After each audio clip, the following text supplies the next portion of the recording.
If your home is currently on the market, this video is for you. Picture this. Your house is on the market, you have a good open house presence, your listing agent is already receiving calls, emails, or texts that they will be receiving offers soon, or better yet, you already have an offer or two in hand. Feeling the pressure to accept the first offer that comes along? In this video, we'll talk about winning negotiation tactics to turn a good offer into the best offer. We'll break down the best practices for setting deadlines that light a fire under interested buyers without scaring them off. Plus, we'll unveil the secrets to crafting strategic counteroffers that maximize your profits. But it's not just about the price tag. Learn how to decipher offer details like closing dates, contingencies, and even rent-back options to identify the offers that perfectly suit your needs. And let's talk about those mysterious escalation clauses. Friend or foe? We'll explain the hidden benefits they offer sellers and how to leverage them to drive up the final price. We'll even address why some agents might discourage them and why you shouldn't. Let's get you transformed from overwhelmed seller to bidding war whisperer.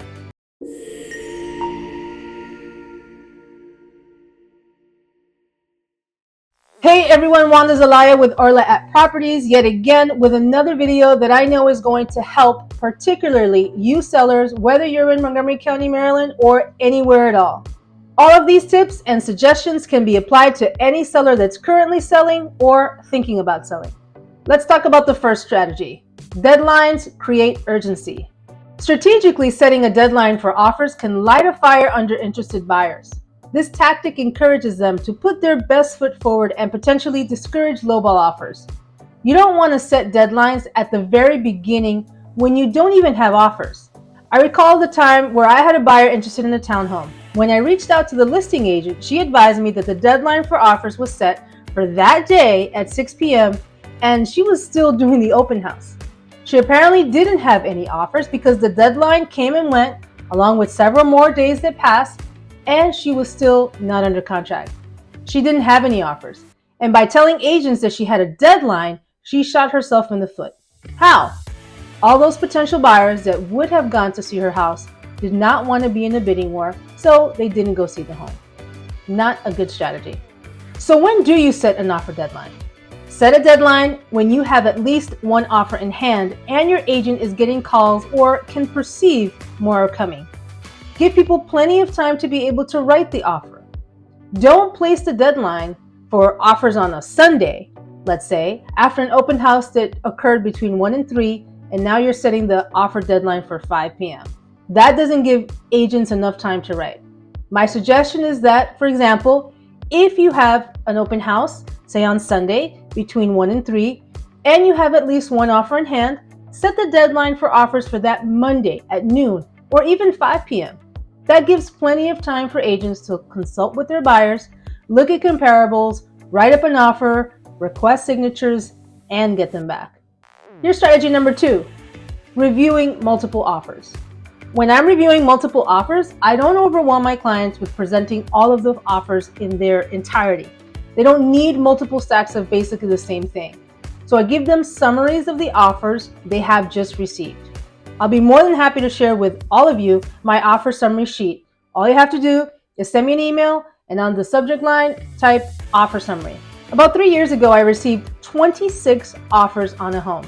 I wrote up 26 one-page offer summaries on separate pieces of paper.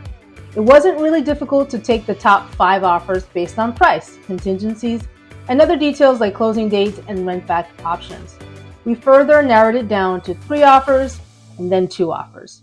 Finally, we took the most promising offer and called the listing agent and further fine-tuned the negotiation. I also made a phone call to their lender who further validated the strength of their offer.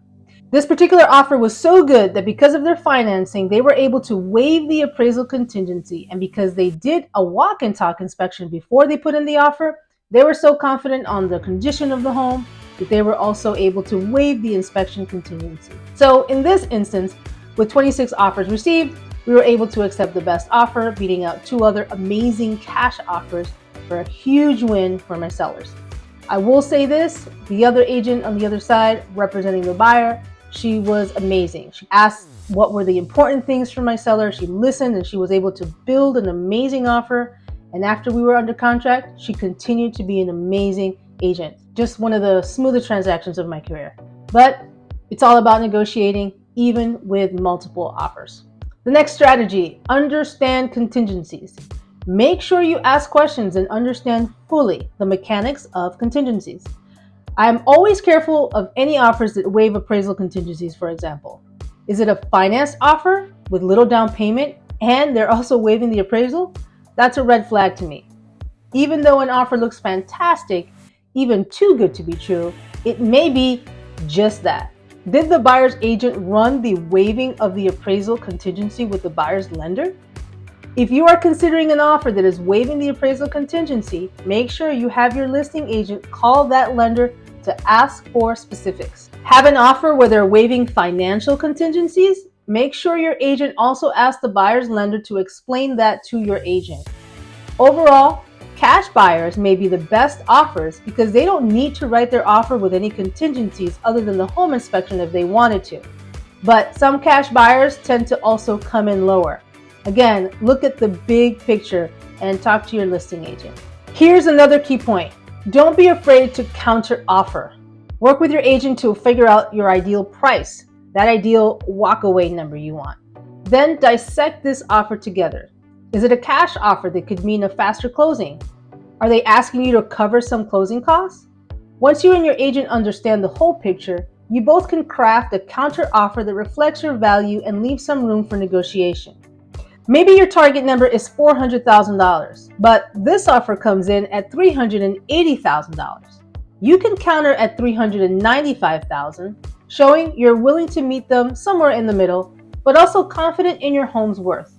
Remember, sometimes a quick explanation helps too. Did you get multiple offers? Did you just put in those beautiful new countertops? Or did you just remodel a bathroom? The more the buyer understands your perspective, the stronger your counter may become.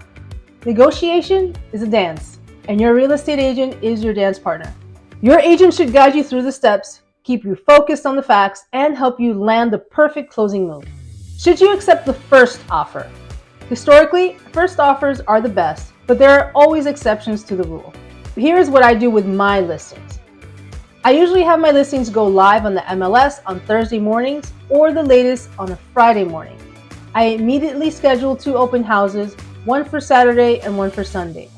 If I get an offer on Friday, say, I talk to my buyers and advise them. If I have some showings already scheduled for that Friday or the weekend, I may advise them to hold off on accepting the offer. Ultimately, seller, it's your call.